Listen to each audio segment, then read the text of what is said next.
সুধী দর্শক মণ্ডলী, আশা রাখছি সকলেই ভালো আছেন। আমন্ত্রণ জানাই রাজ টিভির নিয়মিত আয়োজন ফ্রাইডে নাইট উইথ রিউমাটোলজিস্ট এবং আজ 52তম পর্ব। দর্শক, আমাদের মাঝে অনেকে আছেন যারা ঘাড়ের ব্যথায় ভুগছেন। দীর্ঘদিন যাবৎ অনেকে ঘাড়ের ব্যথায় ভুগছেন এবং এই ব্যথা থেকে কিন্তু তার দৈনন্দিন জীবনের কার্যক্রমেও কিন্তু প্রভাব পড়ছে। আমরা সবাই চাই ঘাড়ের ব্যথার সমাধান। আজ আমরা কথা বলবো ঘাড়ের ব্যথা নিয়ে, তার কারণ এবং প্রতিকার নিয়ে। দর্শক, বাংলাদেশ রিউমাটোলজি সোসাইটি তারা আয়োজিত ফ্রাইডে নাইট উইথ রিউমাটোলজিস্টের আজকের আলোচনার বিষয়বস্তু ঘাড়ে ব্যথা, কারণ এবং প্রতিকার। আমাদের আজকের এই লাইভটি সরাসরি সম্প্রচারিত হচ্ছে ডেল্টা ফার্মা লিমিটেড থেকে এবং পাওয়ার্ড বাই ইউপাসিট মিডিয়া পার্টনার বরাবরের মতো রাজ টিভি। দর্শক, এই আলোচনায় আমার সাথে যুক্ত হচ্ছেন আমাদের আজকের গেস্ট এক্সপার্ট, আমাদের সম্মানিত অতিথি ডক্টর AK কামরুজ্জামান স্যার। তিনি MBBS, BCS স্বাস্থ্য, MCPS medicine, FCPS medicine, MRCP London, MD rheumatology, junior consultant, DNCC dedicated COVID-19 হাসপাতাল, মহাখালী, ঢাকা। আসসালামু আলাইকুম স্যার, আমন্ত্রণ জানাই আমাদের আলোচনায়। কেমন আছেন স্যার? হ্যাঁ, ওয়ালাইকুম আসসালাম। ভালো আছি। ভালো আছেন আপনি? স্যার আলহামদুলিল্লাহ ভালো আছি। আপনাকে শুরুতেই আমি কৃতজ্ঞতা জানাতে চাই স্যার, আপনার মূল্যবান সময় থেকে আমাদের সময় দিচ্ছেন এবং খুব একটি সুন্দর সময়ে স্যার আমরা আজ আলোচনার জন্য উপস্থিত হয়েছি। খুব ঠান্ডা একটা আবহাওয়া দেশের সর্বত্র বিরাজ করছে এবং রমজান মাস। স্যার আমরা আমাদের নিয়মিত আয়োজনে আমরা চেষ্টা করি দর্শকদের নানা সমস্যার সমাধান দিতে, আজও তার ব্যতিক্রম নয়। আজ আমরা কথা বলতে চাই ঘাড়ে ব্যথা, কারণ এবং প্রতিকার নিয়ে। তবে কথা বলার আগে আমাদের দর্শকরা আমাদের সাথে কিভাবে যুক্ত হবেন এই বিষয়টি একটু জানিয়ে রাখি স্যার। দর্শক, আমাদের সরাসরি দেখছেন রাজ টিভি এবং রাজ টিভি হেলথ থেকে। আমাদের আজকের বিষয়বস্তু আপনারা জেনে গেছেন, ঘাড়ে ব্যথা, কারণ এবং প্রতিকার। এই সংক্রান্ত কোনো প্রশ্ন যদি থাকে, কোনো কিছু জানবার থাকে, আমাদের কমেন্ট সেকশন কিন্তু আপনাদের জন্য খোলা আছে। আপনারা চাইলে আপনাদের নাম, বয়স এবং সমস্যার কথা একটু বিস্তারিত লিখে আমাদের জানাতে পারেন। আমরা আছি কিন্তু আপনাদের সমস্যার সমাধান দেওয়ার জন্য। দর্শক, আমি বলেছি আমাদের সাইন্টিফিক পার্টনার ডেল্টা ফার্মা এবং পাওয়ার্ড বাই ইউপাসিট। আমি চলে যাই আমাদের মূল আলোচনায়, ডাক্তার AK কামরুজ্জামান স্যারের কাছে। তো শুরুতে আমি জানতে চাই যে ঘাড়ে ব্যথা একটি অনেকের মাঝে এই সমস্যা দেখা দেয় এবং অনেক রোগী নিশ্চয়ই পান স্যার ঘাড়ের ব্যথা নিয়ে আসেন আপনাদের কাছে। তো স্যার, আপনার অভিজ্ঞতার প্রেক্ষিতে একটু জানতে চাই যে এই যে ঘাড়ে ব্যথা নিয়ে রোগীরা আসছেন, তার মধ্যে মূলত বেশি কি কি কারণে ঘাড়ে ব্যথা হচ্ছে স্যার, যদি একটু বলতেন। হ্যাঁ, ধন্যবাদ। প্রথমে আমি ধন্যবাদ জানাচ্ছি রাজ টিভি এবং বাংলাদেশ রিউমাটোলজি সোসাইটি এবং ডেল্টা ফার্মা লিমিটেডকে সুন্দর একটি অনুষ্ঠান আয়োজন করার জন্য। আসলে ঘাড়ে ব্যথা খুবই কমন একটা সমস্যা আমাদের দেশে, এবং আমরা যদি চিন্তা করি প্রতি 100 জনে প্রায় 10 থেকে 20 জন মানুষ এই ঘাড়ে ব্যথায় আক্রান্ত হয়ে থাকে। তো এই ঘাড়ে ব্যথার কারণগুলো যদি আমরা চিন্তা করি, সেই ক্ষেত্রে আমরা ঘাড়ের যে কি কি অংশ রয়েছে সেটা আমরা যদি দেখি, ঘাড়ের মধ্যে মাংসপেশি রয়েছে, ঘাড়ের মধ্যে লিগামেন্ট, টেন্ডন, এবং ঘাড়ের মধ্যে স্পাইন যেটা আমরা বলি মেরুদণ্ড, এবং এর মধ্যে যে নরম মাংস থাকে যেটাকে আমরা বলি সার্ভিক্যাল ইন্টারভার্টিব্রাল ডিস্ক, এবং এর মধ্যে থাকে স্পাইনাল কর্ড মানে হচ্ছে অস্থিমজ্জার একটা অংশ, এবং এর মধ্যে থাকে স্পাইনাল নার্ভ যেগুলো হচ্ছে আমাদের বডিতে এবং পেইন এবং সেন্সেশন এগুলো ক্যারি করে। এই স্ট্রাকচারগুলোর যে কোনো জায়গায় যদি ইনভলভমেন্ট হয় কোনো কারণে, তাহলে আমাদের ঘাড়ে ব্যথা হতে পারে মোটা দাগে। এবং এগুলোর মধ্যে সাধারণত বিভিন্ন ধরনের ইনজুরি হতে পারে, বিভিন্ন ধরনের প্রদাহ হতে পারে, বিভিন্ন ধরনের ইনফেকশন হতে পারে। এগুলো হলে সাধারণত ব্যথা হয়। তো এর মধ্যে কিছু কারণ আছে, যেমন আমরা বলি সার্ভাইকাল স্প্রেইন, যেটা খুবই কমন একটা প্রবলেম। এটা সাধারণত বিভিন্ন ধরনের স্ট্রেস যদি হয়, কোনো ইনজুরি, এবং কোনো কারণে যদি পোর পোস্টার, যেমন আমরা যদি সঠিকভাবে বসে কোনো কাজ না করি, সঠিকভাবে যদি না দাঁড়াই, কোনো কাজ সামনে ঝুঁকে কাজ করতে গেলে যদি আমরা সঠিকভাবে সেগুলো মেনটেন না করি, সেই ক্ষেত্রে এই ধরনের পেইন হতে পারে, যেটাকে আমরা বলি সার্ভাইকাল স্প্রেইন। এবং এগুলো খুব কমন একটা প্রবলেম। এগুলো সাধারণত 6 সপ্তাহের মধ্যেই ঠিক হয়ে যায়, এবং খুব বেশি কিছু লাগে না। আবার কিছু রয়েছে সার্ভাইকাল স্পন্ডাইলোসিস, যেটা সাধারণত বয়স্কদের হয়ে থাকে, এবং এগুলাকে আমরা বলি ক্ষয়জনিত ব্যথা। এবং এখানে সাধারণত আমরা হাড়ের মধ্যে নতুন নতুন হাড় গজিয়ে থাকে ঘাড়ের, এবং সেগুলো অনেক ক্ষেত্রেই ব্যথার সৃষ্টি করে। এবং এই ব্যথাগুলো সাধারণত অত বেশি তীব্র হয় না, হালকা ধরনের ব্যথা থাকে, এবং আহ, আহ, আহ, এবং আহ, এবং স্বাভাবিক চিকিৎসাতেই রোগী সাধারণত ভালো থাকে। এবং আরো কিছু ব্যথা আছে যেগুলো হচ্ছে, যেমন আমরা বলি সার্ভাইকাল ডিসকোজেনিক পেইন। তার মানে ঘাড়ের মধ্যে যে ভার্টিব্রা বা মেরুদণ্ড যেটা থাকে, তার মাঝখানে যে নরম মাংস থাকে, আমরা বলি ইন্টারভার্টিব্রাল ডিস্ক, সেগুলোতে যদি ক্ষয়জনিত সমস্যা হয় তখনও ব্যথার সৃষ্টি হতে পারে, এবং এগুলো সাধারণত বয়স্কদের মধ্যেই বেশি হয়ে থাকে, এবং অনেক সময় এগুলা হালকা ধরনের ব্যথা এবং দীর্ঘমেয়াদী ব্যথার সৃষ্টি করে থাকে। আরো কিছু ব্যথা আছে যেমন ইনজুরি জনিত, যেমন কোনো কারণে যদি ঘাড় হঠাৎ করে সামনের দিকে ঝুঁকে যায় অথবা পিছনে চলে যায়, আমরা বলি হুইপ্লাস ইনজুরি। এই ধরনের ইনজুরিতেও মাংসপেশি, লিগামেন্ট, অনেকগুলো স্ট্রাকচার ইনভলভ হয়ে ব্যথার সৃষ্টি করতে পারে। কিছু ব্যথা আছে যেগুলো আমরা বলি সার্ভাইকাল ফ্যাসেট অস্টিওআর্থ্রাইটিস, এবং এগুলো এক ধরনের ক্ষয়জনিত। আমাদের ঘাড়ে আরো কিছু জয়েন্ট রয়েছে, যেমন আমরা ফ্যাসেট জয়েন্ট বলি। এগুলো ছোট ছোট হাড়ের সাথে মেরুদণ্ডের পিছনে যে ছোট ছোট হাড় থাকে সেগুলোর সাথে একটার সাথে একটার যে জয়েন্ট থাকে, এই জয়েন্টগুলোতে অনেক সময় ক্ষয়জনিত ব্যথার সৃষ্টি হয়, যেটা সাধারণত বয়স্ক মানুষের হয় অথবা যারা ভারী কাজ করে তাদের ক্ষেত্রেও হতে পারে। আবার যদি আরেকটা চিন্তা করি, মায়োফেশিয়াল পেইন সিনড্রোম, এই ধরনের কারণেও ব্যথা হয়ে থাকে। এই ধরনের ব্যথায় সাধারণত ঘাড়ের কিছু আমাদের পয়েন্ট থাকে, যে পয়েন্টগুলো আমরা চাপ দিলে রোগীরা ব্যথা ফিল করে, এগুলোকে আমরা সাধারণত বলি মায়োফেশিয়াল পেইন সিনড্রোম। এর মধ্যে আরো কিছু রয়েছে ডিশ, এক ধরনের প্রবলেম যেটাকে বলি আমরা ডিফিউজ, আমাদের ভাষায় ডিফিউজ স্কেলেটাল হাইপারস্টোসিস। এগুলোতেও আমাদের ব্যথা হয়ে থাকে। এখানে সাধারণত অতিরিক্ত পরিমাণে হাড় জমে, লিগামেন্ট এবং টেন্ডনের মধ্যে হাড় জমে ভার্টিব্রা বা মেরুদণ্ডগুলো একটার সাথে একটা সংযোগ স্থাপন করে, এবং এই ধরনের সমস্যা থেকেও ব্যথার সৃষ্টি হয়ে থাকে। এগুলো সাধারণত বয়স্ক এবং যাদের ডায়াবেটিস, এই ধরনের পেশেন্টদের সাধারণত হয়ে থাকে, এবং এগুলো সাধারণত ঘাড় এবং কখনো কখনো আমাদের বুকের পিছনের যে হাড়গুলো, মেরুদণ্ড, সেখানেও হয়ে থাকে। এবং এর মধ্যে রয়েছে আসলে অনেকগুলো কারণ। আরেকটা কমন কারণ রয়েছে সার্ভাইকাল রেডিকুলোপ্যাথি, যেটা আমরা বলি। এটা সাধারণত আমাদের যে মেরুদণ্ডের এইখানে সার্ভাইকাল রিজনে স্পাইনাল নার্ভ থাকে, যে নার্ভগুলো বের হয়ে আমাদের হাতে যায় এবং বডির বিভিন্ন অংশে যায়। এই নার্ভগুলোতে অনেক সময় প্রেশার পড়ে আমাদের ব্যথার সৃষ্টি করে, এবং প্রেশারটা সাধারণত অনেক সময়, যেটা আমরা আগেই বললাম, এক ধরনের ক্ষয়জনিত রোগ। অনেক সময় ডিস্ক, যেটা সরে গিয়ে, একটা নরম মাংস সরে গিয়ে নার্ভের চাপ দিয়ে সেখানে ব্যথার সৃষ্টি করতে পারে। এগুলো সাধারণত ম্যাক্সিমাম ক্ষেত্রেই 6 থেকে 8 সপ্তাহের মধ্যেই ভালো হয়ে যায়, আমাদের কিছু স্বাভাবিক চিকিৎসাতেই ভালো হয়ে যায়। এর মধ্যে আরেকটা জিনিস আছে যেটা একটু সিরিয়াস, সার্ভাইকাল আমরা বলি স্পন্ডাইলোটিক মায়োলোপ্যাথি, যেখানে আমাদের মেরুদণ্ডের অস্থিমজ্জা যেটা থাকে ব্রেনের সাথে কানেকশন, এখানে অনেক সময় প্রেশার পড়ে এবং রোগীরা অনেক সময় হাঁটতে কষ্ট হয় অথবা পায়খানা প্রস্রাব প্রবলেম হয়, এবং এই ধরনের সমস্যাগুলা আমরা একটু সিরিয়াসলি ডিল করে থাকি, এবং সময় মতো চিকিৎসা না পেলে এগুলো একটু ঝুঁকি থেকে যায়। এছাড়া আমাদের ঘাড়ের প্রবলেমের বাইরেও কিছু প্রবলেম রয়েছে যেখান থেকে আমাদের ব্যথা ঘাড়ে আসতে পারে, যেটা আমরা বলি নন স্পাইনাল পেইন কন্ডিশন। যেমন হচ্ছে এর মধ্যে আছে আমাদের হার্টের পেইন। অনেক সময় আমাদের হার্টের কোনো প্রবলেম হলে, যেমন আমরা বলি মায়োকার্ডিয়াল ইনফাকশন অথবা অ্যাঞ্জাইনা পেক্টোরালিস, মানে বুকের চেস্ট পেইন যদি হয়, এই ব্যথাটা অনেক সময় ঘাড়ে এটা রেডিয়েট করতে পারে, মানে ঘাড়ে যেতে পারে। এখানে সাধারণত ঘাড়ে সামনের দিকে ব্যথা হয়ে থাকে, রোগীরা বলে সামনের দিকে পেইন।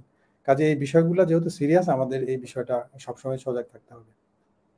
কখনো কখনো ইনফেকশন, যেটা আমাদের মেরুদণ্ড, আমরা বলি অস্টিওমাইলাইটিস অথবা ডিসকাইটিস, মানে আমাদের যে মেরুদণ্ডগুলো রয়েছে সেখানে অনেক সময় ইনফেকশন হয়, যেমন যক্ষা, টিউবারকুলোসিস হতে পারে, অথবা এমনি আদার কোনো ইনফেকশন, ব্যাকটেরিয়া দিয়ে ইনফেকশন হতে পারে, যেটা আমরা সাধারণত সিরিয়াসলি ডিল করে থাকি। এই কারণেও আমাদের ঘাড়ে ব্যথা হতে পারে।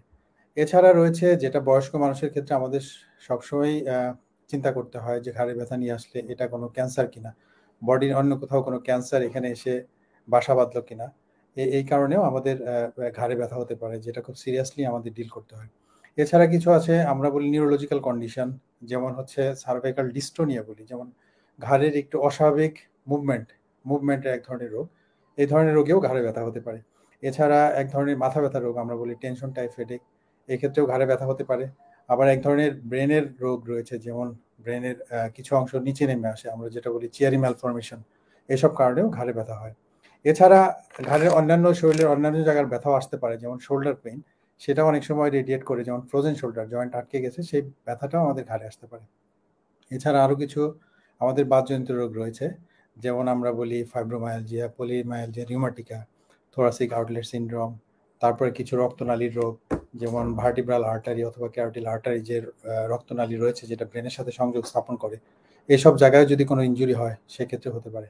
এছাড়া রয়েছে লাংসের কিছু সমস্যা, যেমন লাং ক্যান্সার, অথবা আমাদের খাদ্যনালীর কিছু সমস্যা, এগুলোতেও আমাদের ঘাড়ে ব্যথা হতে পারে। আসলে মোটামুটি এইসব কারণে আমাদের ঘাড়ে ব্যথা হয়। আমাদের আসলে বুঝতে হয় কোনটা স্বাভাবিক, মানে খুব বেশি টেনশনের কিছু নাই, চলে যাবে, আবার কোনটা খুব খারাপ, আমাদের সিরিয়াসলি ডিল করতে হয়, বিষয়টাই আসলে সচেতন থাকতে হয়। অসংখ্য ধন্যবাদ স্যার, চমৎকার ভাবে আমাদের গুছিয়ে বলেছেন যে বিভিন্ন কারণে ঘাড়ে ব্যথা হতে পারে, এবং সে কারণগুলো স্যার কিন্তু আমাদের খুব সুন্দরভাবে বুঝিয়ে বলেছেন।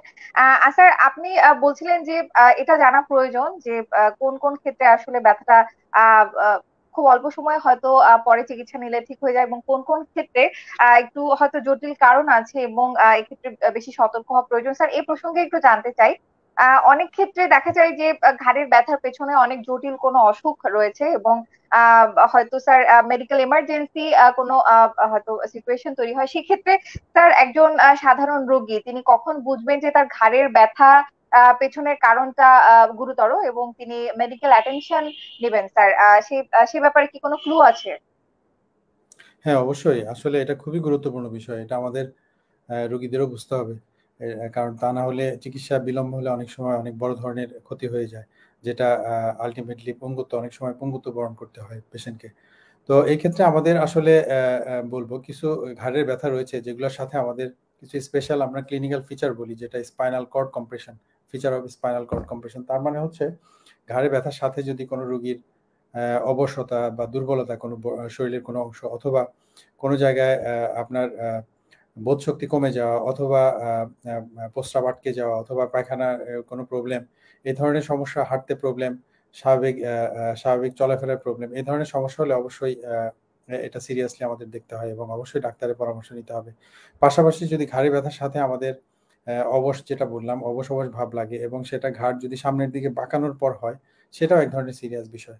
অনেক সময় ঘাড়ে ব্যথার সাথে আমাদের জ্বর থাকে, যে জ্বরটা আমরা বলি, এবং আমরা সন্দেহ করি সেটা কোনো ইনফেকশন কিনা, সেটাও একটা সিরিয়াস বিষয়, এবং আমাদের আর্লি চিকিৎসা নিতে হয় এই ক্ষেত্রে।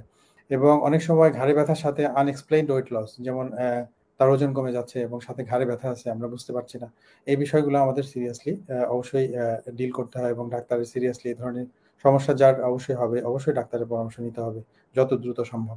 অনেক সময় ঘাড়ে ব্যথার সাথে আমাদের শোল্ডার পেইন হয়ে থাকে, পাশাপাশি আমাদের চোখের সমস্যা হয়ে থাকে। এই ধরনের সমস্যাগুলোও একটু জটিল। এগুলো আমাদের এই ধরনের সমস্যা হলে দ্রুত ডাক্তারের পরামর্শ নেওয়া উচিত। অনেক সময় ঘাড়ের সামনের দিকে ব্যথা হয়, যেটা আমি বললাম যে হার্ট অ্যাটাক যদি হয়, এনজিওরা পেক্টোরাইস, এবং হার্টের রক্ত চলাচল যদি বিঘ্ন হয়, তখনও আমাদের সামনের দিকে ব্যথা হয়। অনেক সময় আমাদের খাদ্যনালীর কোনো প্রবলেম হলে, সিরিয়াস প্রবলেম হলেও অনেক সময় ঘাড়ের সামনের দিকে ব্যথা হয়। এবং ফুসফুসের উপরের দিকে অংশে যদি কোনো ক্যান্সার জাতীয় কিছু হয়, সেক্ষেত্রেও ঘাড়ের সামনে, যেমন এপিক্যাল লাং ক্যান্সার বলি, এই ক্ষেত্রেও আমাদের ঘাড়ের সামনে ব্যথা আসতে পারে। এবং এই বিষয়গুলোই আসলে খুব গুরুত্বপূর্ণ। এই ধরনের সমস্যা যে কেউ ফেস করলে অবশ্যই ডাক্তারের পরামর্শ নিতে হবে, এবং সঠিক চিকিৎসা নিতে হবে সঠিক সময়ে। অসংখ্য ধন্যবাদ স্যার। স্যার, অনেক ক্ষেত্রে দেখা যায় যে রোগীদের ঘাড়ের ব্যথাটা ভালো হয় না স্যার, দীর্ঘদিন যাবত তারা চিকিৎসা নিচ্ছেন, ভালো হচ্ছে না, কিংবা অনেক ক্ষেত্রে দেখা যায় যে চিকিৎসা নিতেও দেরি হচ্ছে। তো স্যার, এই যে দীর্ঘদিন যাবত ব্যথাটা থাকছে, একটা ক্রনিক পেইনের ক্ষেত্রে স্যার কি কি কারণ থাকতে পারে? স্যার, আপনি কিছুটা বলেছেন, তারপরে স্যার একটু আলাদা করে জানতে চাই। আচ্ছা, আচ্ছা। না, ঠিক আছে। আসলে ঘাড়ে ব্যথা আমাদের যে কমন কারণগুলো, এগুলো সাধারণত ঠিক হয়ে যায় আমাদের ৬ সপ্তাহ থেকে ৮ সপ্তাহের মধ্যে ঠিক হয়ে যায়। কিন্তু তার মধ্যে আরো কিছু কারণ রয়েছে। বেশিরভাগ কারণই সাধারণত বয়সজনিত, বা আমরা বলি ক্ষয়জনিত কারণ, যেমন সার্ভিক্যাল স্পন্ডাইলোসিস। অনেক সময় ঘাড়ে সে কারণে, যেমন হচ্ছে নতুন নতুন হাড় গজিয়ে যায়, হাড়ের কিছু স্বাভাবিক পরিবর্তন হয়। এই ক্ষেত্রে ঘাড়ে ব্যথাটা দীর্ঘমেয়াদী হতে পারে। আমরা বলি spinal stenosis, spinal canal stenosis. এই ধরনের সমস্যা, যেখানে মেরুদণ্ডের পেছনে যে আমাদের একটি ছিদ্র থাকে, যেটা দিয়ে আমাদের আসলে অস্থিমজ্জা, ব্রেনের সাথে কানেকশন, এই জায়গাটা অনেক সময় চিকন হয়ে যায়, ন্যারোয়িং হয়ে যায়। এসব কারণে দীর্ঘমেয়াদী ব্যথার সৃষ্টি হতে পারে। অনেক সময় আমাদের ঘাড়ের মেরুদণ্ডের ডিস্ক যেটা সরে গিয়ে সার্ভাইকাল, আমরা বললাম সার্ভাইকাল ডিস্ক হার্নিয়েশন, এই ধরনের সমস্যাতেও অনেক সময় বেশিরভাগ ক্ষেত্রে যদিও ভালো হয়, 10% ক্ষেত্রে দেখা যায় যে এটা একটু দীর্ঘমেয়াদী হতে পারে। এবং আমাদের কিছু কমন সমস্যা, যেটা আমরা বলি পোর পোশ্চার, যেমন আমাদের শোয়ার অবস্থানটা কেমন হবে, এবং যারা আমরা পড়াশোনা করি কিভাবে পড়তে হবে, টেবিল চেয়ারে কিভাবে বসতে হবে, এবং যারা আমরা কম্পিউটার ডেস্কে কাজ করে, দীর্ঘমেয়াদী অফিস ওয়ার্ক করে, তাদের ক্ষেত্রে কিভাবে বসতে হবে এই জায়গাগুলোও খুব গুরুত্বপূর্ণ। এবং প্রসারের কারণে আমাদের এরকম ঘাড়ে দীর্ঘমেয়াদী একটা ব্যথার সৃষ্টি হতে পারে। কিছু আছে সার্ভিক্যাল ডিস্কোজেনিক ডিস্ক, যেটা ক্ষয়জনিত ডিস্ক, যেটা ছোট হয়ে যায়, অথবা এর যে স্বাভাবিক যে স্ট্রাকচার থাকে এটা যখন অনেক সময় নষ্ট হয়ে যায়, তখনও এই ধরনের দীর্ঘমেয়াদী ব্যথার সৃষ্টি হতে পারে। এরপর আরো কিছু রয়েছে মায়োফেশিয়াল পেইন সিনড্রোম, যেখানে দীর্ঘমেয়াদী হয়, এবং ডিশ যেটা বললাম ডিফিউজ স্কেলেটাল হাইপারস্টোসিস, এরপরে ফাইব্রোমায়ালজিয়া, তারপর আমাদের কিছু বাত ব্যথা রয়েছে যেগুলো আমরা বলি অ্যানকাইলোজিং স্পন্ডাইলিটিস, যেখানে আমাদের মেরুদণ্ডগুলো একটার সাথে একটা লেগে যায় এবং এখানে প্রদাহজনিত একটা কারণ থাকে। এসব কারণে এগুলো সাধারণত দীর্ঘমেয়াদী ব্যথার সৃষ্টি হয়। হ্যাঁ, অসংখ্য ধন্যবাদ স্যার। স্যার, আমাদের কমেন্ট সেকশনে বেশ কিছু প্রশ্ন এসেছে, স্যার আমি আচ্ছা। একটু প্রশ্নগুলো নিয়ে নিতে চাই। হ্যাঁ। স্যার আব্দুল হামিদ তিনি লিখেছেন, আমার পায়ের গোড়ালির বা পায়ের মুড়াতে আজ 15 থেকে 20 দিন খুব ব্যথা লাগে, ব্যথার ওষুধ খেলে কমে কিন্তু 2-3 দিন পর আবার ব্যথা শুরু করে। এখন এটা কিসের জন্য হতে পারে? আমার এক আত্মীয়ের এমন হতো, পরে এক্সরে করার পর ধরা পড়লো হাড় ক্ষয়। এখন আমি কি করব? দর্শক, আপনার বয়সটি উল্লেখ করলে ভালো হতো, তারপরে স্যার আপনি যদি আপনার মূল্যবান পরামর্শ দিতেন। আমি আমি ধরে নিচ্ছি তার বয়স কম। আসলে ওনার যদিও গোড়ালির ব্যথা অনেকগুলো জায়গায় হতে পারে, অনেক সময় গোড়ালির নিচের দিকে হয়, পেছনের দিকে হয়, গোড়ালির মাঝখানে হয়। তো আমাদের আসলে একজন রিউমাটোলজিস্ট বা বাত ব্যথা বিশেষজ্ঞর পরামর্শ নিলে উনি আসলে বলতে পারবে পারফেক্টলি কেন হচ্ছে ব্যথাটা। তবে ওনার যে ব্যথাটা মনে হচ্ছে বাতের কারণে হওয়ার সম্ভাবনাটা খুব বেশি, এবং গোড়ালি ব্যথার সাথে পরিবারের একটা ফ্যামিলিতে হিস্ট্রি রয়েছে। এবং আমাদের আসলে রোগ ধরতে গেলে ব্যথার ধরন সব ডিটেলস, পাশাপাশি আপনার শরীরে কোনো চর্মরোগ রয়েছে কিনা, মেরুদণ্ডে ব্যথা আছে কিনা, অন্যান্য জায়গায় ব্যথা আছে কিনা, চোখের কোনো প্রবলেম আছে কিনা, খাদ্যনালীর কোনো প্রবলেম আছে কিনা, আমাদের বিস্তারিত আসলে হিস্ট্রি নিতে হয়, রোগীর সাথে কথা বলতে হয়। কথা বলে আমাদের আসলে রোগটা ধরতে হয়।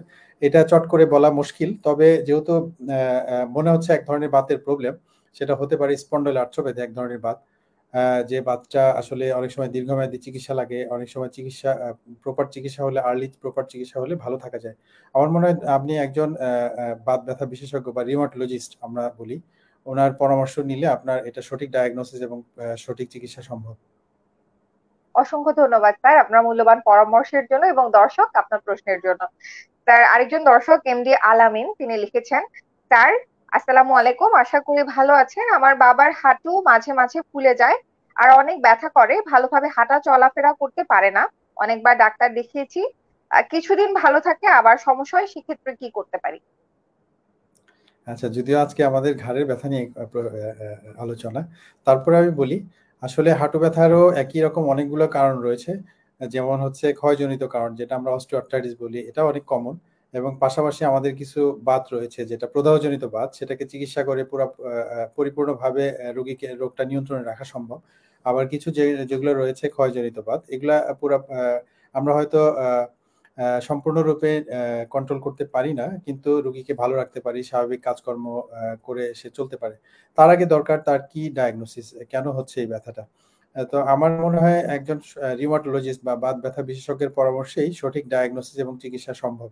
এটা আসলে মানে চট করে বলা মুশকিল, কারণ এটা দীর্ঘমেয়াদী রোগ, এটা সাধারণত দীর্ঘমেয়াদী। এগুলার চিকিৎসা এবং পরামর্শ এবং follow up, regular follow up এবং চিকিৎসা দুটোই জরুরি। এবং একদিন চিকিৎসা দিলেই সেটা কন্ট্রোলে থাকবে সেটা না, রোগ ধরে সেটাকে সঠিক চিকিৎসা দিলেই সেটাকে আসলে ভালো রাখা সম্ভব। আমার মনে হয় একজন রিউমাটোলজিস্টের পরামর্শ অবশ্যই দরকার। এটা এখানে বলে চিকিৎসা সেট করা ভেরি ডিফিকাল্ট আসলে, কারণ আমাদের কিছু পরীক্ষা নিরীক্ষা লাগবে, তার জয়েন্টের অবস্থা কি, জয়েন্ট দেখতে হবে, জয়েন্টের ভিতরের স্ট্রাকচারের অবস্থা কি, রক্তের কিছু টেস্ট লাগবে, এক্সরে লাগবে। সবকিছু মিলিয়ে আসলে ডায়াগনোসিস করে সঠিক চিকিৎসা খুবই জরুরি আসলে। অসংখ্য ধন্যবাদ স্যার। স্যার, আমাদের আলোচনার বিষয়বস্তু আজ ঘাড়ে ব্যথা কারণ এবং প্রতিকার এই বিষয়ে।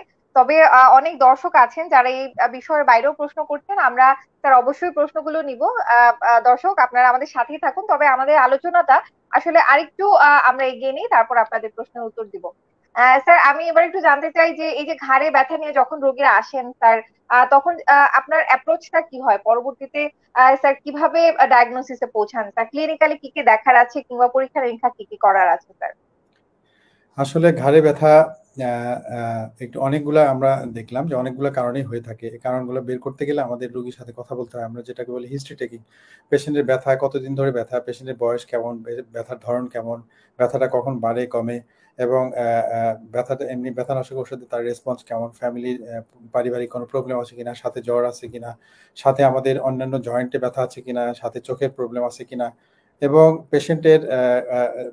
পেশেন্টের ওজন কমে যাচ্ছে কিনা, আমাদের সবগুলো বিষয় বিবেচনা করে দেখতে হয়। এরপরে আমরা এক্সামিনেশন করে দেখি, যেটা আমরা বলি ফিজিক্যাল এক্সামিনেশন। এখানে আমরা আমরা মানে আনুষঙ্গিক এক্সামিনেশন এর পাশাপাশি আমরা ঘাড়ের এক্সামিনেশনও করে থাকি। ঘাড়ের মুভমেন্টে কোনো প্রবলেম হচ্ছে কিনা, সামনে পিছনে ডানে বামে ঘোরাতে কোনো প্রবলেম হচ্ছে কিনা, ঘাড়ের লোকাল কোনো জায়গায় কোনো সোয়েলিং আছে কিনা, কোনো টেন্ডারনেস বা ব্যথা পাচ্ছে কিনা পেশেন্ট প্রেশার দিলে, আমরা এই জিনিসগুলো দেখে ঘাড়ের প্রবলেমটা বোঝার চেষ্টা করি। এবং কিছু আছে ম্যানুভার, আমরা বলি স্পার্লিং ম্যানুভার, ডিট্রাকশন ম্যানুভার, লারমেটিস সাইন, এসব কিছু আমাদের এক্সামিনেশন টেকনিক রয়েছে। এগুলো দেখে আমরা আসলে বোঝার চেষ্টা করি কি ধরনের প্রবলেম হতে পারে। এবং আমরা যখন সন্দেহ করি এটা হয়তো সার্ভাইকাল স্প্রেইন অথবা সার্ভাইকাল রেডিকুলোপ্যাথি, এই ক্ষেত্রে হয়তো ইনিশিয়ালি আমাদের খুব বেশি পরীক্ষা নিরীক্ষা লাগে না, যাদের বয়স কম অথবা আমাদের অল্প দিনের হিস্ট্রি, সেক্ষেত্রে আমরা even x-ray even blood test কিছুই হয়তো লাগে না। আমরা জাস্ট নর্মাল চিকিৎসা দিয়েই রোগীকে 6 থেকে 8 সপ্তাহের মধ্যে ভালো হয়ে যায় ম্যাক্সিমাম রোগী। কিন্তু যাদের আমাদের একটু রেড ফ্ল্যাগ সাইন বা কিছু অশনি সংকেত থাকে ঘাড়ের ব্যথার সাথে, যেমন আমরা যদি চিন্তা করি বয়স্ক, আমরা ক্যান্সার যদি চিন্তা করি, আমরা যদি টিবি অথবা ইনফেকশন চিন্তা করি, অথবা হার্টের প্রবলেম, সেই ক্ষেত্রে আমরা অনেক সময় এক্সরে করে থাকি। পাশাপাশি হার্টের প্রবলেম চিন্তা করলে আমরা ইসিজি করে থাকি এবং রক্তের কিছু টেস্ট করে থাকি, যেগুলো দিয়ে আমরা বুঝতে পারি হয়তো, যেমন আমরা বলি ইএসআর, সিআরপি, এই জিনিসগুলো বেড়ে যায় ইনফেকশন অথবা ক্যান্সার জাতীয় কোনো কিছু হলে। অথবা আমরা এক্সরে এতে যদি দেখি যে আপনার কোনো ধরনের প্রবলেম, যেমন ইনফেকশন অথবা ম্যালিগনেন্সি বা ক্যান্সার, অথবা আমাদের দেখি অস্থিমজ্জার মধ্যে কোনো প্রেশার রয়েছে, সেক্ষেত্রে আমরা হয়তো এমআরআই করে থাকি, এক ধরনের টেস্ট যেটা একটু কস্টলি, আমরা করে আসলে ডায়াগনোস করার চেষ্টা করি। এবং আনুষঙ্গিক অন্য কোনো প্রবলেম যদি চিন্তা করি যে সাথে অন্য ধরনের বাত ব্যথা কিনা, সেক্ষেত্রে আনুষঙ্গিক টেস্টগুলো করে আমরা রোগটা আসলে নির্ণয় করার চেষ্টা করি। অসংখ্য ধন্যবাদ স্যার। স্যার, আরো অনেক প্রশ্ন এসেছে আমার। স্যার, প্রশ্নগুলো নিতেই হচ্ছে। আমাদের সম্মানিত দর্শকরা আসলে আমাদের সাথে থাকে, নানা বিষয়ের সমাধান চান। স্যার, আমি একজনের প্রশ্ন নিতে চাই। লোকমান হোসাইন, তিনি লিখেছেন, স্যার আমার স্ত্রী একজন লোপাস রোগী এবং 8 সপ্তাহের গর্ভবতী। তার সপ্তাহ খানেক হলো যে সে গোটার মতো থাকে, সেটা ফুলে গেছে এবং চাপ দিলে ব্যথা অনুভব করছে। এখন কিছু পরামর্শ চাই। টাঙ্গাইল থেকে বলছি স্যার। আচ্ছা, টাঙ্গাইল থেকে একজন দর্শক আছেন স্যার। তার স্ত্রী 8 সপ্তাহের গর্ভবতী। তার গায়ে স্যার গোটার মতো হয়েছে এবং সেটা কিছুটা ফুলে গেছে স্যার এবং ব্যথা করছে স্যার। সে বিষয়ে এখন কি করণীয়? আচ্ছা, এসএলই পেশেন্ট হলে অবশ্যই তো একজন বাত ব্যথার ডাক্তার বা রিউমাটোলজিস্টের পরামর্শ অবশ্যই লাগবে। এসএলইর চিকিৎসা উনি কি পাচ্ছে, এসএলই রোগটা কন্ট্রোলে কিনা, তার এই জিনিসগুলো আসলে দেখতে হবে। আর এখন যেটা হলো, এটা এসএলইর কারণে অনেক সময় ফোসকা পড়ে সেটা কিনা, অথবা এসএলইর বাইরে কোনো ইনফেকশন কিনা, এই জিনিসগুলো দেখতে হবে। আমি বলবো যে আসলে এসএলই রোগটা একটু তীব্র রোগ। এই রোগের অবশ্যই পরামর্শ, ডাক্তারের পরামর্শ নিয়েই চলতে হবে। এবং অনেক সময় গাইনি ডাক্তার যারা বাচ্চার ব্যাপারে দেখবে, তাদের পরামর্শ এবং রিউমাটোলজিস্টের পরামর্শ নিয়েই আসলে আগানো উচিত। আমার মনে হয় আপনি যত দ্রুত সম্ভব একজন রিউমাটোলজিস্টের পরামর্শ নেবেন, এবং উনি আপনাকে বলতে পারবে এটা সমস্যাটা কি, এটা কি আপনার এসএলই রোগের ফ্লেয়ার হচ্ছে কিনা, রোগটা বেড়ে যাচ্ছে কিনা, অথবা আপনার অন্য কোনো ইনফেকশন কিনা। এটা অবশ্যই আপনাকে সেপারেট করে আলাদাভাবে চিকিৎসা করতে হবে। তা না হলে এই সমস্যা হচ্ছে অনেক সময় এটা বাচ্চার জন্য ঝুঁকি, অনেক সময় বাচ্চার মায়ের জন্য ঝুঁকি থাকে, কারণ রোগটা নিয়ন্ত্রণে না থাকলে এটা বাচ্চা এবং বাচ্চার মা দুজনের জন্যই ঝুঁকিপূর্ণ। আমাদের এই ক্ষেত্রে অবশ্যই দুজনের দুজনের যাতে সুস্থ থাকে এবং স্বাভাবিকভাবে বাচ্চার গ্রোথ এবং বড় হয় এবং প্রসবে যাতে কোনো সমস্যা না হয়, এবং এই সময়টাতে আমাদের অবশ্যই একজন রিউমাটোলজিস্ট এবং গাইনির স্পেশালিস্টের ডাক্তারের পরামর্শ নিয়ে আপনাদের আগানো উচিত। আমি বলবো যত দ্রুত সম্ভব একজন রিউমাটোলজিস্টের পরামর্শ নিয়ে আপনি সঠিক পরামর্শ নিয়ে চিকিৎসা নিয়ে আগাবেন।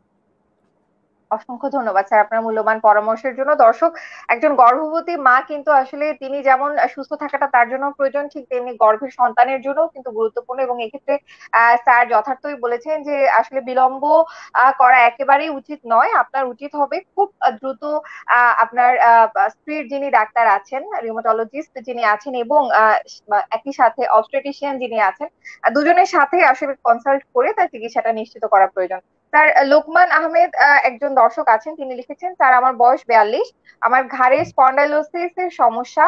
ডাক্তার প্রিগাবালিন 75 দিয়েছেন, খাচ্ছেন, কিন্তু ব্যায়াম দিয়েছেন, কিন্তু তারপরও ব্যথা কমছে না। স্যার আমি মোটরসাইকেল চালাই ও আমার ডায়াবেটিস আছে, তা নিয়ন্ত্রণে থাকে, আমার জন্য পরামর্শ কি?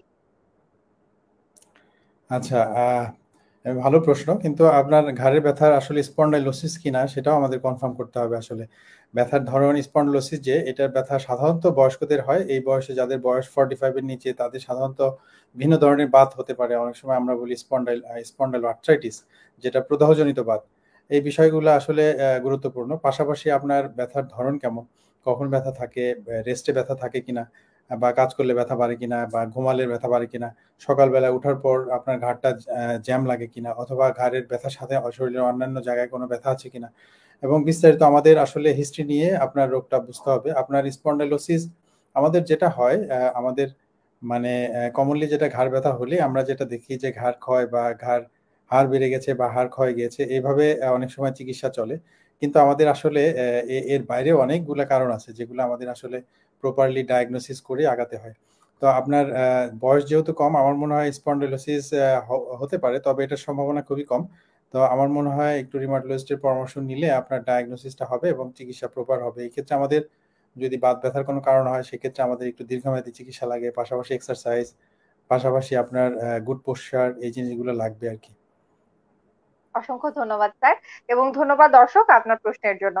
স্যার আমরা এবার একটু চিকিৎসা প্রসঙ্গে আসি। আপনি আমাদের আলোচনার শুরুতে ঘাড়ে ব্যথার বিভিন্ন কারণ সম্পর্কে বলেছেন। স্যার এবার একটু চিকিৎসা নিয়ে যদি বলতেন।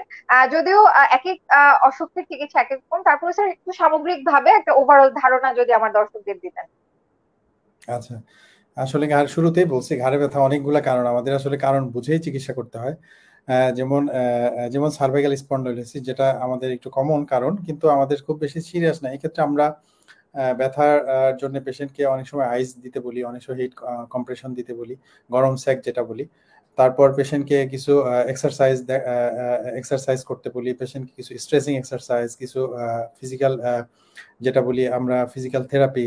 অনেক সময় আপনার একটু স্ট্রেচিং লাগে, অনেক সময় ব্যথানাশক কিছু ওষুধ লাগে, অনেক সময় ইনজেকশন লাগে, অনেক সময় মাংসপেশি নরম রাখার কিছু ওষুধ পাওয়া যায়, সেগুলোর হেল্প লাগে।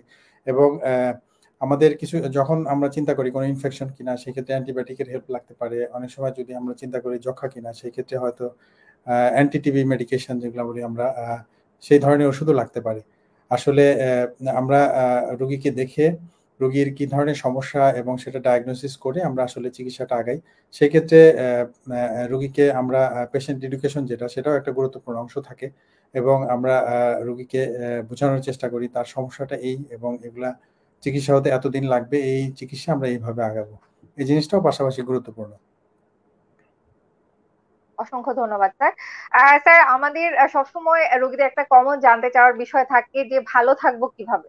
স্যার ঘাড়ে ব্যথা নিয়ে যারা যে সমস্ত রোগীরা আছেন, মেডিকেশনের পাশাপাশি নিশ্চয়ই স্যার পরামর্শ দিয়ে থাকেন তাদের লাইফস্টাইলটা কেমন হবে, তাদের কোনো ব্যায়ামের প্রয়োজন আছে কিনা। তো সেক্ষেত্রে ঘাড়ের ব্যথা নিয়ে যে সমস্ত রোগীরা আসেন তাদের ক্ষেত্রে এই ধরনের কোনো পরামর্শ কি দেন স্যার? যদি দিয়ে থাকেন সেই পরামর্শগুলো একটু জানতে চাই। আচ্ছা, হ্যাঁ, অবশ্যই। আমাদের এটা খুবই গুরুত্বপূর্ণ একটা বিষয়। আমাদের যেটা বললাম যে খুব কমন একটা প্রবলেম আমাদের সার্ভাইকাল স্প্রেইন। এগুলাতে আসলে আমরা প্রতিকার সহজেই করতে পারি, এবং এই ক্ষেত্রে আমাদের গুড পোশ্চার, আমি যেটা শুরুতেই বললাম, আমাদের পোশ্চার খুবই গুরুত্বপূর্ণ। সেটা আমাদের বিভিন্ন কাজের ক্ষেত্রে হতে পারে, এবং আমাদের যদি লম্বা সময় বসে কাজ করতে হয়, সেক্ষেত্রে আমাদের ফ্রিকোয়েন্ট ব্রেক নিতে হয়, একটু উঠে একটু হাঁটতে হয়, একটু মুভমেন্ট করতে হয়। এবং আমাদের যদি কম্পিউটার এবং ডেস্কে কাজ করতে হয়, সেক্ষেত্রে কিছু ডেস্ক এবং আমাদের চেয়ারে কিছু মডিফিকেশন লাগে, যাতে আমাদের কম্পিউটার এবং আমাদের আই লেভেল একই লেভেলে থাকে, এবং যাতে ঘাড়ে কোনো মানে স্ট্রেস না পড়ে। এবং যারা আপনার অনেক সময় দেখা যায় যে কমন যেটা এখন ফোন ফোন নিয়ে কথা বলে এবং ফোনটা কানের মধ্যে ধরে ঘাড় বাঁকা হয়ে কথা বলে, এগুলো আমাদের অ্যাভয়েড করা দরকার। এগুলোতে অনেক সময় আমাদের পেইনের সৃষ্টি হয়। যারা আসলে বলবো ধূমপান, আসলে সব ক্ষেত্রেই এটা আসলে সমস্যা, এবং এই ক্ষেত্রেও ঘাড়ের ব্যথার ক্ষেত্রেও ধূমপান যারা করে তাদের এগুলো আসলে আমরা অ্যাভয়েড করতে বলি। এবং যারা ভারী জিনিস ক্যারি করে ঘাড়ে, বেল্টের মাধ্যমে ঘাড়ে কাঁধে ভারী জিনিস ক্যারি করে, এগুলো আসলে ঘাড়ে ব্যথার একটা কারণ, এগুলো অ্যাভয়েড করতে বলি। এবং আরেকটা গুরুত্বপূর্ণ বিষয় হচ্ছে শোয়ার ব্যাপার, যে শোয়ার ক্ষেত্রে আমাদের গুড পোস্চার দরকার, যেটা আমাদের বালিশের উচ্চতা কেমন হবে, খুব বেশি না খুব বেশি বেশি নিচু হওয়া যাবে না, উঁচু হওয়া যাবে না, অথবা ঘাড়ের আমাদের পজিশনটা কেমন হবে, আঁকা বাঁকা হয়ে ঘুমানো যাবে না। এই বিষয়গুলো আসলে মেনে চললে আমাদের ছোট ছোট যেটা কমন সমস্যা, সার্ভাইকাল স্প্রেন বা ঘাড় ব্যথা, এগুলো আমরা আসলে আমরা পরিত্রাণ পাবো এগুলো থেকে। অসংখ্য ধন্যবাদ স্যার। আম, আরেকটি প্রশ্ন এসেছে এমডি আলামিন, তিনি লিখেছেন স্যার, প্রেসার কম বা বেশি হলে ঘাড়ে ব্যথা হতে পারে কি স্যার? হ্যাঁ, অবশ্যই। প্রেশার যদি খুব বেশি হয়, অনেক সময় রোগীরা ঘাড়ে ব্যথা নিয়ে আসে, প্রেশার অনেক হাই থাকে, হতে পারে। আবার তবে প্রেশার বেশি বলেই আমরা প্রেশারের কারণেই ঘাড়ে ব্যথা, এটা সবসময় চট করেই বলা যাবে না। আমাদের আসলে রোগীর সাথে কথা বলতে হবে, ব্যথার ধরন, ব্যথার প্যাটার্ন এবং কি করলে বাড়ে কমে বিস্তারিত আমাদের আসলে রোগীর সাথে কথা বলতে হয়, এক্সামিনেশন করতে হয়, পরীক্ষা নিরীক্ষার হেল্প লাগে। সবকিছু মিলিয়ে আমাদের আসলে বলতে পারবো যে এটা আসলে প্রেশারের জন্য কিনা, কিন্তু চট করেই বলা মুশকিল। তবে ঘাড়ের এবং প্রেশার কমে গেলে ঘাড়ের ব্যথা, এটা সাধারণত ঘাড়ের ব্যথার চেয়ে মাথা, আমরা বলি ডিজিনেস, মাথা যেমন হালকা লাগা, অথবা বসা থেকে উঠলে মাথাটা একটু চক্কর দেওয়া, ঘুরে যাওয়া, এই ধরনের সমস্যাটা সাধারণ প্রেশার কমে গেলে হয়। আর প্রেশার কম সাধারণত তো এমনি এমনি এমনি হবে না, ইউজুয়ালি কিছু কন্ডিশন রোগ আছে যেগুলোতে খুবই রেয়ার, ওগুলাতে হয়। আর সাধারণত যদি প্রেশার মেডিকেশন বেশি হয়ে যায়, ডোজ বেশি হয়, অথবা কারো যদি পাতলা পায়খানা অথবা বমি অথবা রক্তপাত হয়, তখন হতে পারে। আর এমনি এমনি সাধারণত প্রেশার কমবে না। আমাদের দেশে একটা প্রচলিত যে প্রেশার কমে গেছে, রুগী এসেই বলে যে প্রেশার, আমার প্রেশার নাই। আসলে এই ধারণাটা ঠিক না। প্রেশার তো সবারই থাকে, নর্মাল যে পার্সন যার কোনো রোগ নাই, স্বাভাবিকভাবে তার প্রেশারটা নর্মালি থাকবে। কিন্তু প্রেশার আমাদের দেশে একটু ফিমেলদের একটু কম থাকে, তার মানে এই না যে প্রেশারে কমের জন্যই ব্যথা হচ্ছে। আমাদের আসলে বুঝতে হবে কেন ব্যথা, আসলে খুঁজে দেখতে হবে। অসংখ্য ধন্যবাদ স্যার। আমাদের দেশের মানুষের একটা প্রবণতা আছে স্যার, ঘাড়ে ব্যথা কিংবা যে কোনো শরীরের অন্য কোথাও যদি ব্যথা থাকে, তারা ডাক্তারি পরামর্শ না নিয়ে একটু নিজেরা নিজেদের চিকিৎসা করতে বেশি হয়তো স্বাচ্ছন্দ্য বোধ করেন। আমার মনে হয় একদম। এই প্র্যাকটিস থেকে স্যার বের হয়ে আসা প্রয়োজন।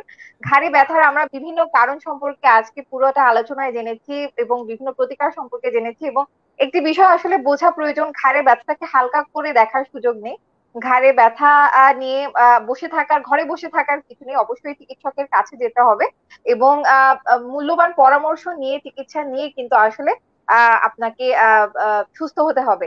এই বিষয়টি সম্পর্কে সকলের সচেতন হওয়া প্রয়োজন। স্যার, আমরা আমাদের আলোচনা শেষ পর্যায়ে বিদায় নেওয়ার আগে আমাদের দর্শকদের উদ্দেশ্যে স্যার কিছু বলার আছে কি? হ্যাঁ, আমি বলবো একটা জিনিস, আপনারা নিজে নিজে চিকিৎসা না করে আপনার কোনো প্রবলেম হলে অবশ্যই ডাক্তারের পরামর্শ নেবেন এবং সঠিক সময়ে সঠিক চিকিৎসাটা নেবেন। ভালো থাকবেন। অসংখ্য ধন্যবাদ doctor A K M Kamruzzaman sir. আপনি চমৎকার ভাবে আমাদের ঘাড়ে ব্যথার বিভিন্ন কারণ সম্পর্কে জানিয়েছেন, চিকিৎসা সম্পর্কে জানিয়েছেন এবং মূল্যবান পরামর্শ দিয়েছেন।